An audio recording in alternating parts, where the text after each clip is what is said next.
Hey DanceLife, Amy Campbell here with a very special episode of DanceLife Industry TV. David Atkins is a multi-award winning dancer, choreographer, producer and director. Fresh off the stage of his performance in Hot Shoe Shuffle here in Melbourne, it is an absolute honour to be able to spend some time with his dance icon. Welcome to DanceLife. It's a pleasure to be here, thank you. Well, of all your amazing achievements, Hot Shoe Shuffle must be one of your proudest moments. Did you ever dream it would become this iconic? No, we had no idea. I mean, we literally created a 3-week filler for a season out at the Hill Centre, and the show was created in a blink of an eye. I think we had 10 weeks from the time they asked us to do the show to actually deliver the whole show. So no, it was never expected, which is always the way. You want it to be like that. I mean, the things that you plan and spend years on usually screw up on you. So it's always the things that you don't think they're going to work that do. Well, you're in Melbourne on the last leg of the tour. Has being back on the stage been everything you hoped it would be? Yeah, it's been a long time. I didn't realise until I started doing it again that it had been something like 16 years since I performed. It's a long time because really at the end of Hot Shoe I got much more involved in production, and 98, from 98 onwards it's been about major events mostly. The company still does a lot of theatre. I mean, while we're sitting here now, we're co-producing Stomp over the road. We've got Wicked on sale in Manila. I've got Phantom of the Opera in Singapore. So we're doing theatre all over the place, but most of the focus of my personal work has been overseas on events. They'd been big events and big shows, and I sort of lost track of time and hadn't realised how long it had been since I've been actually on stage. But I've loved it. I don't know that I'd do it again for another show, but one of the joys about it for this show is that we can mould it and sculpt it to suit the people who are in it, and that's a real joy. And it's always fun to do. It's never the same show. The show is never the same from one performance to the next. That's awesome. So yeah, and it's great from everybody's point of view. It's a luxury you don't often get in this business. So that's made it especially enjoyable to do. Now you're responsible for creating the careers of some of the biggest dance names in the country. Kelly Abbey, Jason Coleman, Dean Perry, Adam Garcia. Obviously you have a killer eye for talent. What is it that draws you to a particular performer? Ooh, I don't know whether I want to take credit for all of that, but certainly, I certainly saw those people at pivotal times in their careers. I think they all would have had brilliant careers without my involvement, but I happened to be around at a particular time and saw them. With Dean, Kelly, I mean, I cast Kelly as a sort of one of 120 dancers for the halftime show in Brisbane for the Rugby League Cup, and she was 16, I think, at the time. And then she came down to Sydney and she did Dancing Man and all sorts of things with me.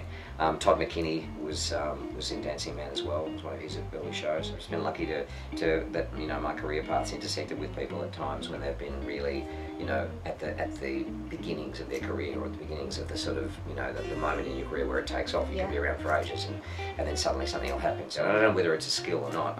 It's just been something of being able to see a bunch of people and pick one that you know has the attributes, and quite often it's particular to what you're doing. You sort of look for somebody who has the smoking gun, who actually at a certain point in the show where it really counts they can deliver. Yes. And you have to identify what that skill is. So when casting this show, you would have seen hundreds of amazing talented performers. Did you notice anything in particular about this next generation of talent? There's a couple of things actually. I have to say this particular cast, and Max Lambert will bear this out, who was the original musical supervisor, this is probably the best vocal cast we've ever had. And I think that's a skill that's increased. I mean, when we first did this, most of the boys, Dean, Sheldon, Chris Horsey, Kevin Coyne, Dale Pengelly, most of them had never really sung other than maybe in the chorus, and even some of them not even that. Yeah. And none of them had spoken on stage. So the idea of being, they weren't great singers because they just hadn't had a lot of it. And the training in those days wasn't so diverse. Most of these boys have done full-time training, whether it's been WAPA or ED5 or any of the academies.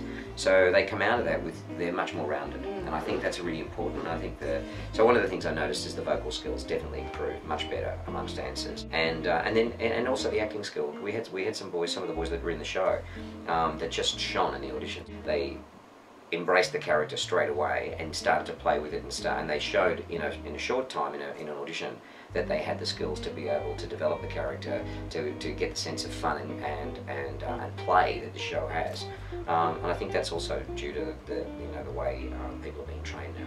Yeah, definitely. Well, there isn't a magic formula to success in this crazy industry. What advice would you give to someone who would really love to follow in your footsteps? I'll get a real job in my footsteps, don't follow me, no. But I mean, from a performer's point of view, I think that it's just developing as many skill sets as you can. And one of the things that I always try and impart is the idea that there are so many things that they can be developing even without school, whether it's like accents and memorising lines and all sorts of things. I mean, you never know what's going to be asked of you, you never know what's going to distinguish you. And points of distinction quite often can be the difference between getting a job and not. And that's just not because you've got a red headband on in an audition. It's whether you've got a skill that they're looking for. Morgan Junior Larwood, who's a full-time student who's come into this, he could have played 3 characters in the show when we were auditioning, simply because he had really got his head around picking up the lines quickly, so he could look at the script, and be on top of the lines and be able to distinguish 3 different characters really quickly and give himself 3 different characterizations in an audition environment, and that's hard to do. That's impressive. So, but you can do that. You can do that at home on Saturday afternoon. It's just a matter of putting it's the old woodshedding expression of just rehearsing and working and using every minute you've got. I wouldn't be advising anybody to go into it for security. It's definitely not. It's a career you've got to do because you really love it and not because you feel like you're going to be able to and the other bit of advice would be have lots of people abuse you and reject you so that you can develop a nice thick skin, because that's the other thing. People you've just got to be used to being told no. Yeah. And not care and know that no doesn't mean no to you. Yeah, amazing advice. Unfortunately, Hot Shoe Shuffle is only here for a strictly limited season in Melbourne, so you can get your tickets from www.hotshoeshuffle.com, and of course for all your latest dance information you've got to check out dancelife.com.au. Thank you so much for sharing your knowledge with us today. Thank you. And I will see you next time.